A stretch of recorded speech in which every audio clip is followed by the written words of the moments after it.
Hare Krishna. Hare Krishna, everyone. Reading Bhagavatam again. We're in Regent's Park today. It's a little bit of a brisk morning. And we're sitting next to these beautiful purple flowers, but there's lots of bees around, so they're here for the honey and for the nectar as well. Yeah, but I don't think they're here for this honey. But let's see how it goes. All right. So we'll say the invocation. Om Namo Bhagavate Vasudevaya. Om Namo Bhagavate Vasudevaya. Om Namo Bhagavate Vasudevaya. Text 34 of second canto, chapter 2. Yes, the Lord in the heart. It's also in the heart of these bees, so hopefully it keeps them away. And they've all gone away now because she was so scared. The great personality Brahma, with great attention and concentration of the mind, studied the Vedas 3 times, and after scrutinizingly examining them, he ascertained that attraction for the Supreme Personality of Godhead, Sri Krishna, is the highest perfection of religion. Purport. Sri Sukadev Goswami is referring to the highest Vedic authority, Lord Brahma, who is a qualitative incarnation of Godhead. The Vedas were taught to Brahmaji in the beginning of the material creation. Although Brahmaji heard the Vedic instructions directly from the personality of Godhead, in order to satisfy the inquisitiveness of all prospective students of the Vedas, Brahmaji, just like a scholar, studied the Vedas 3 times, as is generally done by all scholars.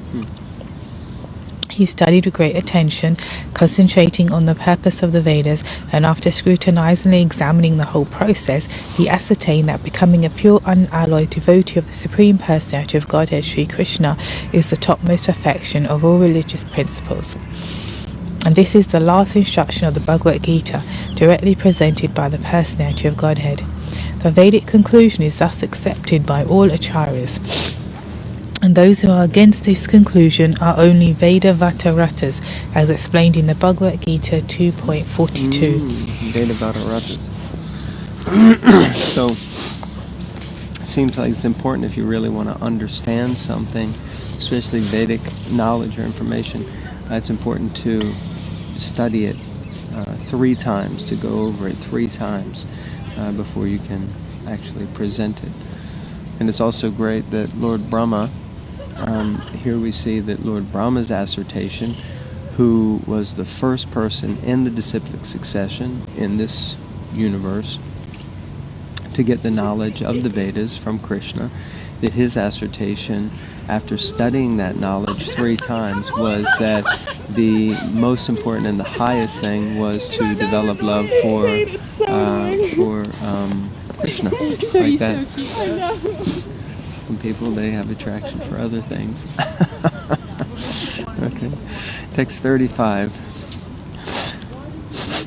Personality of Godhead, Lord Sri Krishna, in every living being, along with the individual soul.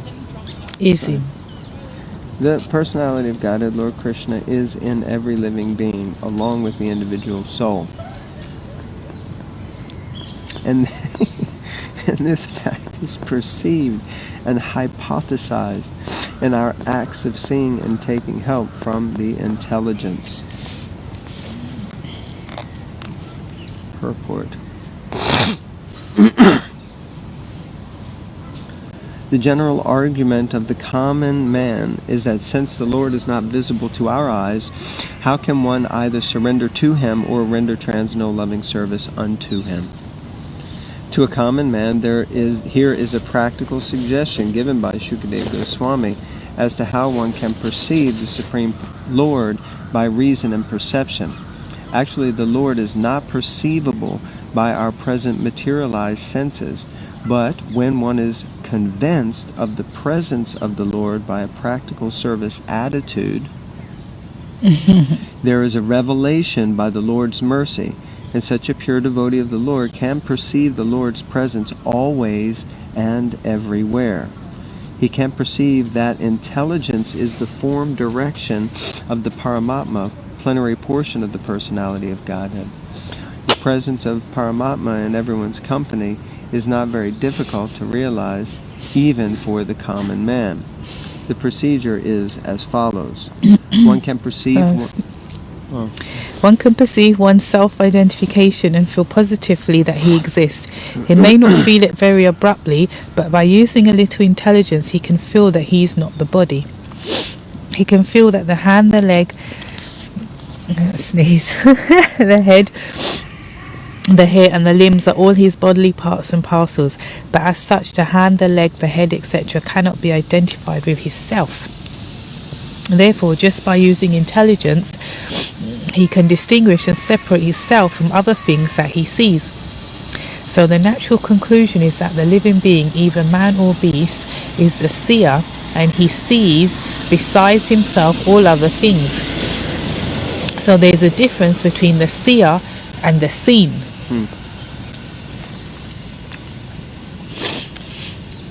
Now, by a little use of intelligence, we can also readily agree that the living being who sees the things beyond himself by ordinary vision has no power to see or to move independently.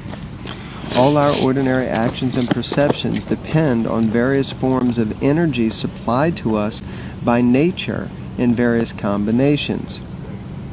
Our senses of perception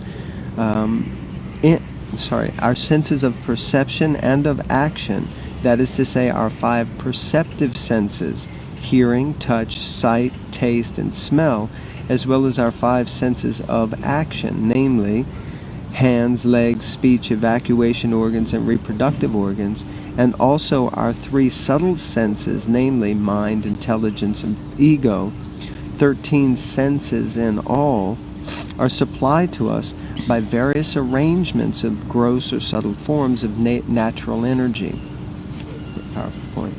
And it is equally evident that our objects of perception are nothing but the products of the inexhaustible permutations and combinations of the forms taken by natural energy.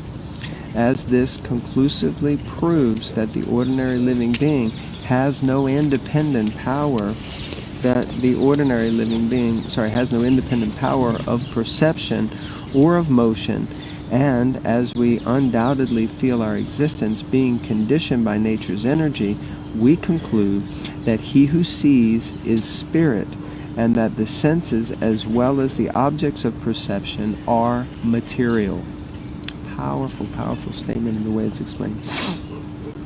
The spiritual quality of the seer is manifest in our dissatisfaction with the limited state of materially conditioned existence. Again, wonderful. That is the difference between spirit and matter. There are some less intelligent arguments that matter develops the power of seeing and moving as a certain organic development.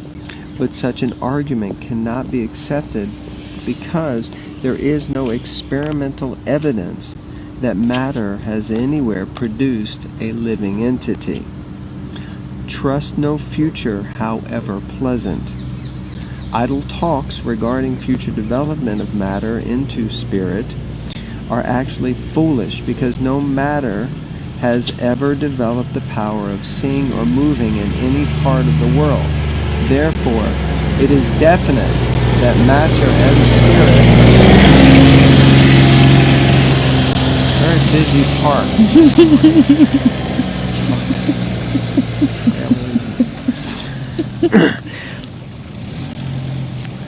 Okay, what is it? Idle talks regarding future development of matter into spirit are actually foolish because no matter has ever developed the power of seeing or moving in any part of the world. Therefore, it is definite that matter and spirit are 2 different identities. Am I keep going? And this connection is arrived at by conclusion. This conclusion is arrived at by the use of intelligence. Now, Now, with a little further use of intelligence, we come to the point of accepting that the things which are seen cannot be animate unless someone is the user or director of the intelligence.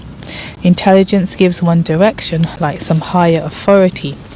and the living being cannot see or move or eat or do anything without the use of intelligence. When one fails to take advantage of intelligence, he becomes a deranged man, and so a living being is dependent on intelligence or the direction of a superior being. Such intelligence is all-pervading. Every living being has his intelligence, and this intelligence, being the direction of some higher authority, is just like the direction a father gives to his son.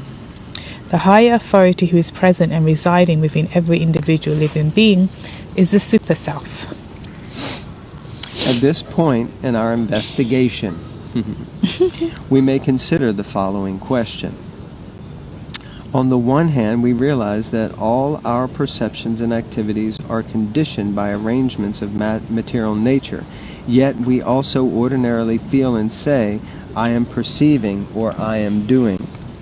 Therefore, we can say that our material senses of perception and action are moving because we are identifying the self with the material body, and that the superior principle of Super Self is guiding and supplying us according to our desire. By taking advantage of the guidance of the Super Self in the form of intelligence, we can either continue to study and to put into practice our conclusion that I am not this body, or we can choose to remain in the false material identification, fancying ourselves to be the possessors and doers. Our freedom consists in orienting our desire either toward the ignorant material misconception or the true spiritual conception. We can easily attain to the true spiritual conception by recognizing the Super Self, Paramatma, to be our friend and guide, and by dovetailing our intelligence with the superior intelligence of Paramatma. The Super Self and the individual self are both spirit, and therefore the Super Self and the individual self are both qualitatively one and distinct from matter. But the Super Self and the individual self cannot be on an equal level, because the Super Self gives direction or supplies intelligence, and the individual self follows the direction, and thus actions are performed properly. The individual is completely dependent on the direction of the Super Self, because in every step the individual self follows the direction of the Super Self in the matter of seeing, hearing, thinking, feeling, willing, etc. So far as common sense is concerned, we come to the conclusion that there are three identities, namely matter, spirit, and super spirit. Now, if we go to the Bhagavad Gita or the Vedic intelligence, we can further understand that all three identities, namely matter, individual spirit, and the super spirit, are dependent on the Supreme Personality of Godhead. The Super Self is a partial representation or plenary portion of the Supreme Personality of Godhead. The Bhagavad Gita affirms that the Supreme Personality of Godhead dominates all over the material world by his partial representation only. God is great, and he cannot be simply an order supplier of the individual selves. Therefore, the Super Self cannot be a full representation of the Supreme Self, Purushottam, the Absolute Personality of Godhead. Realization of the Super Self by the individual self is the beginning of self-realization, and by the progress of such self-realization, one is able to realize the Supreme Personality of Godhead by intelligence, by the help of authorized scriptures, and principally by the grace of the Lord. The Bhagavad Gita is a preliminary conception of the Supreme Personality of Godhead, Sri Krishna, and Srimad Bhagavatam is a further explanation of the science of Godhead. So if we stick to our determination and pray for the mercy of the Director of Intelligence, sitting within the same bodily tree, like a bird sitting with another bird, as explained in the Upanishads, certainly the purport of the revealed information in the Vedas will become clear to our vision, and there will be no difficulty in realizing the Supreme Personality of Godhead, Vasudeva. The intelligent man, therefore, after many births of such use of intelligence, surrenders himself at the lotus feet of Vasudeva, as confirmed by the Bhagavad Gita 17.9. Vasudeva Saram, Vasudeva Saram, iti. Well, that was a really powerful purport.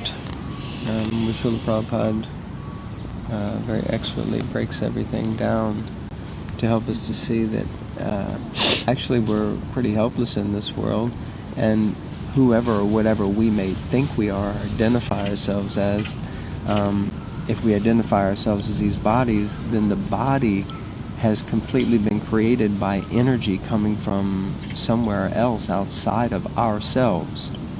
So the gross material body or the subtle body, the capacity for seeing, the capacity for moving, the capacity for, and then he gets into intelligence, and the point that intelligence is coming from somewhere else also. Otherwise, how do we know normal thing? How do we know how to walk? How do we know how to eventually learn how to talk? How do these things manifest?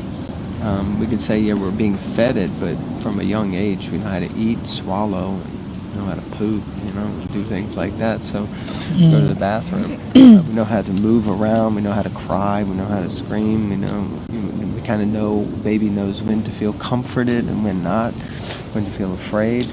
Where do these things come from? It comes from a so-called different intelligence, or it comes from intelligence, but where is that intelligence coming from? So his point is it comes from the super soul. Any thoughts? Yeah, I agree. It's like when the baby's learning to walk, you don't teach, you just kind of stand it up, Yeah. basically, and then hold it, obviously. But it starts taking steps, It's not even if you understand. Put your left foot first, then right, then left. It just does it. You just hold it up. Not any books called Walking for Dummies, learning to walk for dummies, or 2-week seminars for it's just kids innate. It's just it's interesting. Where does it come from? I mean, there's another thing, and I wish I could remember the name of it, by a wonderful devotee, I think in Hungary, who put together this video about animals and the instinct of animals and stuff like that. You remember that? And he was basically explaining scientifically how do geese know the direction to fly every year back and forth when they migrate to other areas? Beavers build dams. How do they know how to do that? I mean, was there a dam teacher for beavers? And ants, how do they know how to build anthills? Termites know how to eat Bird's nest. Yeah, bird's nest, how to build a bird. How does a bird know how to fly? Dogs, there's so many examples of dogs. You can take them so far away from their home and they find their way back. How do they don't have a GPS tracker. So, his point being that these creatures, their intelligence is coming from somewhere. They know how to do this, and that intelligence is coming from super soul, or super self, or paramatma, and that means God. That means a supreme higher intelligence, higher being. So like that. So it's really, really wonderful purport. So I strongly recommend anyone who likes to dive into that a little bit from a scientific angle and perspective, really have a look at 235. Okay, we'll carry on. 236. O King, it is therefore essential that every human being hear about, glorify, and remember the Supreme Lord, the personality of Godhead, always and everywhere. Purport. Srila Shukadeva Goswami begins this verse with the word tasmat, or therefore, because in the previous verse he has already explained that there is no auspicious means for salvation other than the sublime process of Bhakti Yoga. The Bhakti Yoga process is practiced by the devotees in different methods like hearing, chanting, remembering, serving the lotus feet of the Lord, worshipping, praying, rendering service and love, becoming friendly, and offering all that one may possess. All 9 methods are bona fide methods, and either all of them, some of them, or even one of them can bring about the desired result for the sincere devotee. But out of all the 9 different methods, the first one, namely hearing, is the most important function in the process of bhakti yoga. It's interesting because we often hear it's chanting, but here we're hearing that it's actually the process of hearing, because only by hearing do you know how to chant, so like that. Without hearing sufficiently and properly, no one can make any progress by any of the methods of practice. And for hearing only, all our Vedic literatures are there, compiled by authorized persons like Vyasadeva, who is the powerful incarnation of Godhead. And since it has been ascertained that the Lord is the supersoul of everything, he should therefore be heard and glorified everywhere and always. That is the special duty of the human being. When the human being gives up the process of... When the human being gives up the process of hearing about the all-pervading personality of Godhead, he becomes a victim of hearing rubbish transmitted by man-made machines. Machinery is not bad, because through the machine one can take advantage of hearing about the Lord, like Facebook Live. Yeah, good point. But because machinery is used for ulterior purposes, it is creating rapid degradation in the standard of human civilization. It is said here that it is incumbent upon the human beings to hear about the Lord and scriptures like the Bhagavad Gita and Srimad Bhagavatam. The scriptures like Bhagavad Gita and Srimad Bhagavatam are made for that purpose. Living beings other than human beings have no ability to hear such Vedic literatures. If human society gives itself to the process of hearing the Vedic literature, it will not become a victim to the impious sounds vibrated by impious men who degrade the standards of the total society. Hearing is solidified by the process of chanting. Hey Mahesh.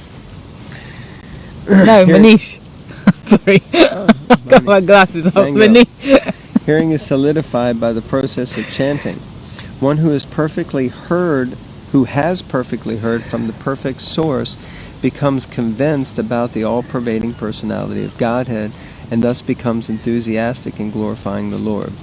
All the great acharyas like Ramanuja, Madhva, Chaitanya, Saraswati Thakur, and even in other countries, Muhammad, Christ, and others, have all extensively glorified the Lord by chanting always and in every place. Because the Lord is all-pervading, it is essential to glorify Him always and everywhere. In the process of glorifying the Lord, there should be no restriction of time and space, as we're doing now. They're the parrots. No restriction of time and space. This is called Sanatan Dharma or Bhagavat Dharma. Sanatan means eternal, always and everywhere. Bhagavat means pertaining to Bhagavan, the Lord. The Lord is the master of all time and space, and therefore the Lord's holy name must be heard, glorified, and remembered everywhere in the world. That will bring about the desired peace and prosperity so eagerly awaited by the people of the world. The word cha includes all the remaining processes or methods of bhakti yoga as mentioned above. So can you hear the parrot? So wherever we go and read, there's always parrots that come and join in. Righty, parrots. Yeah. Text 37, and this is the last one of this chapter. Okay. So stick around for this final verse. Those who drink through oral reception, fully filled with the nectarian messages of Lord Krishna, the beloved of the devotees, purify the polluted aim of life known as material enjoyment, and thus go back to Godhead, to the lotus feet of Him, the personality of Godhead. Drink through the oral reception. It's amazing. Drinking through the ears. The sufferings of human society are due to a polluted aim of life, namely lording it over the material resources. The more human society engages in the exploitation of undeveloped material resources for sense gratification, the more it will be entrapped by the illusory material energy of the Lord, and thus the distress of the world will be intensified instead of diminished. The human necessities of life are fully supplied by the Lord in the shape of food, grains, milk, fruit, wood, stone, sugar, silk, jewels, cotton, salt, water, vegetables, etc., in sufficient quantity to feed and care for the human race of the world, as well as the living beings on each and every planet within the universe. The supply source is complete, and only a little energy by the human being is required to get his necessities into the proper channel.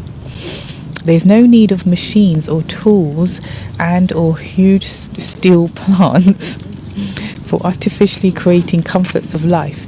Life is never made comfortable by artificial needs, but by plain living and high thinking. The highest perfection of thinking for human society is suggested here by Sukadeva Goswami, namely sufficient hearing Srimad Bhagavatam. For many in this age of Kali, when they have lost the perfect vision of life, this Srimad Bhagavatam is the torchlight by which to see the real path. Jai, Srimad Bhagavatam ki jai. Srila Jiva Goswami Prabhupada has commented on the Katha Amrita mentioned in this verse and has indicated Srimad Bhagavatam to be the nectarian message of the personality of Godhead. By sufficient hearing of Srimad Bhagavatam, the polluted aim of life, namely lording it over matter, will subside, and the people in general in all parts of the world will be able to live a peaceful life of knowledge and bliss. Amazing. And then the final purport of the second chapter. I'm going to conclude the second chapter today. For a pure devotee of the Lord, any topics in relation with his name, fame, quality, and entourage, etc., are all pleasing. And because such topics have been approved by great devotees like Narada, Hanuman, Nanda Maharaj, and other inhabitants of Vrindavan, certainly such messages are transcendental and pleasing to the heart and soul. And by the constant hearing of the messages of the Bhagavad Gita and later of Srimad Bhagavatam, one is assured herein by Srila Sukadeva Goswami that he will reach the personality of Godhead and render him transcendental loving service in the spiritual planet of the name Goloka Vrindavan, which resembles a huge lotus flower. Wow.